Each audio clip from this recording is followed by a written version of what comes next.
Good morning, ACCE. Good morning. My name is Sexton. I have a question. Who are your heroes? Think for just a moment about the answer to that question. And how would you introduce your hero to 1,000 of your friends and esteemed colleagues? I think, if you're honest with yourself, you might want to gush with all kinds of personal stories about their impact on your life. In my case, I would tell you that I am a Seth Godin geek. You already know this.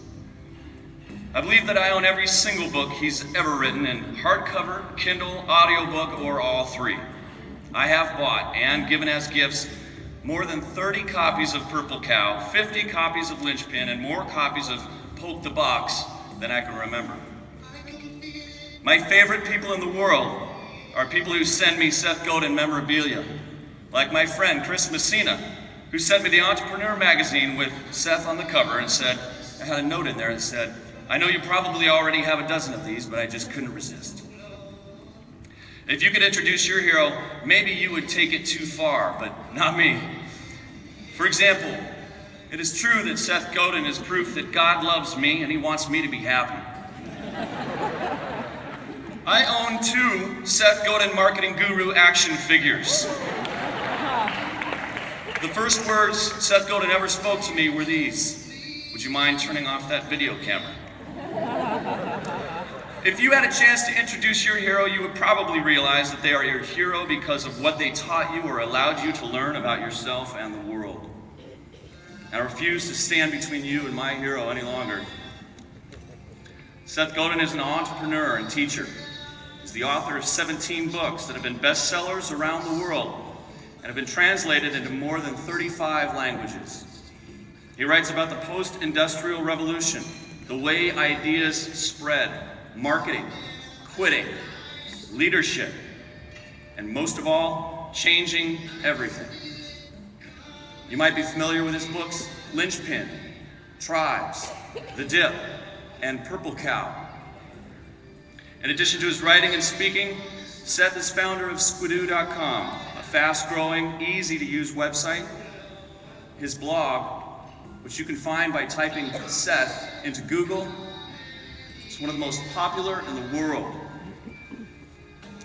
Recently, Godin once again set book publishing on its ear by launching a series of 4 books via Kickstarter. The campaign reached its goal after 3 hours and ended up becoming the most successful book project ever done this way. His latest, The Icarus Deception, argues that we've been brainwashed by industrial propaganda and pushes us to stand out, not to fit in. Find out why American Way magazine called Seth Godin America's greatest marketer. What Gandhi was to nonviolent revolutions, this man is to the new marketing revolution. Ladies and gentlemen, please welcome my hero and my teacher, Seth Godin.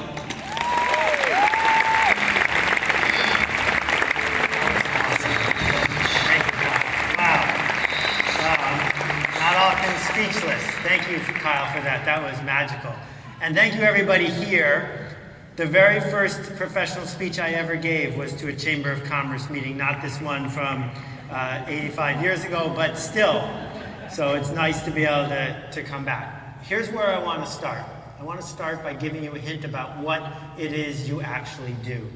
Pretend for a minute we're at the Masters and someone just hit a nice putt into the cup. Can I just hear a little bit of Augusta Masters golf applause? What would that sound like?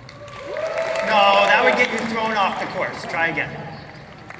That's better. Now, let's double that a level of applause.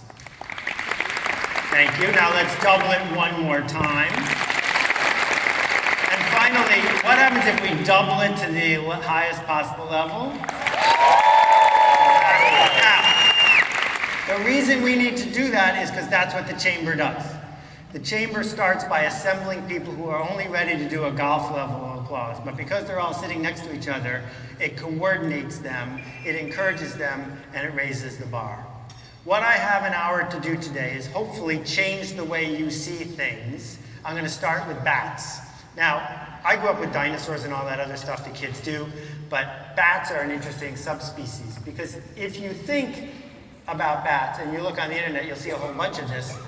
You turn a bat upside down and suddenly it looks like a totally different creature. This one's my favorite. Here are 3 bats hanging out at night, but actually they're at a cocktail party being total badasses. And now for the rest of your life, you're never going to see a bat exactly the same way.